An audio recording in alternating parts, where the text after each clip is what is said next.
Kita teringat kepada satu hadis di mana Rasulullah sallallahu alaihi wasallam pernah bersabda, "Ya'ti 'alan nasi zamanun ru'asa'uhum kal asad wa wuzara'uhum kaz-zi'ab wa qudatuhum kal kilab wa katsirun nasi yawma idzin kal aghnam." Pada satu saat, kata Nabi, akan datang di tengah masyarakat manusia di mana pada masa itu muncul pemimpin-pemimpin yang bertingkah laku seperti singa. Ru'asa'uhum kal asad. Pemimpin-pemimpin mereka bertingkah laku seperti singa. Saudara kenal singa? Saudara boleh periksa. Di mana ada hutan, singa selalu menjadi raja. Padahal hutan belum pernah bikin pemilihan umum. Tapi yang namanya singa tidak pernah peduli. Ada pemilihan umum atau tidak, raja hutan tetap singa. Kenapa? Karena singa menjadi raja di hutan bukan berdasarkan kebenaran, tapi karena kekuatan. Karena kuat, maka dia naik jadi raja. Soal benar atau tidak, soal lain. Maka sebagai akibatnya, setelah si singa ini naik menjadi raja hutan, dia bukan melindungi rakyatnya, malah makanin rakyatnya. Coba saudara lihat di hutan, kambing rakyat hutan dimakan oleh singa, ayam rakyat hutan dimakan oleh singa, sapi rakyat hutan dimakan oleh singa. Inilah akibatnya karena singa naik berdasarkan kekuatan. Setelah naik bukan melindungi rakyatnya, malah makanin rakyatnya. Mental semacam inilah yang dimiliki oleh Raja Namrus laknatullah alaih. Cuma karena rasa ketakutan akan datang orang yang akan menumbangkan kekuasaannya, maka seluruh bayi laki-laki harus dibunuh tanpa dosa apapun. Itu akan datang di tengah masyarakat manusia, muncul pemimpin-pemimpin yang mentalnya seperti singa.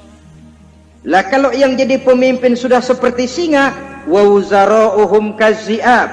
Yang jadi wazir, yang jadi menteri, kata Nabi, lagunya seperti serigala. Nyetel ini.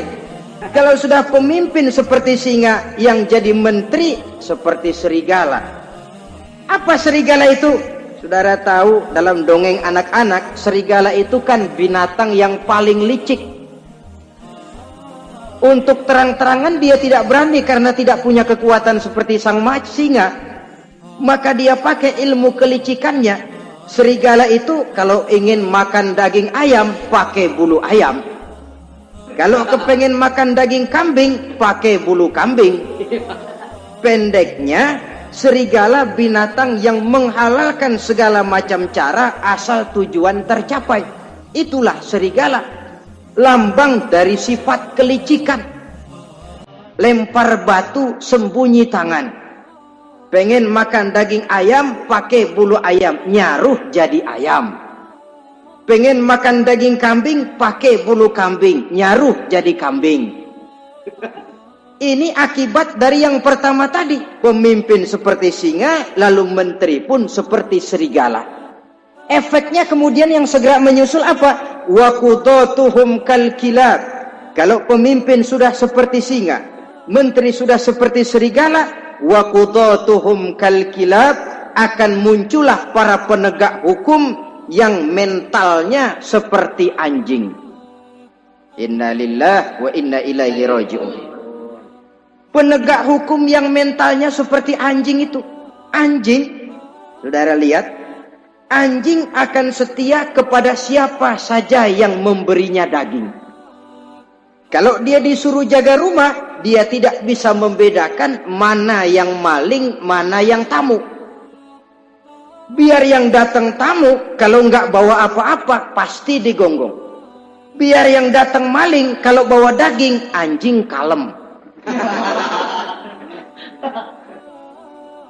Pokoknya siapa yang memberi saya daging, itulah majikan saya.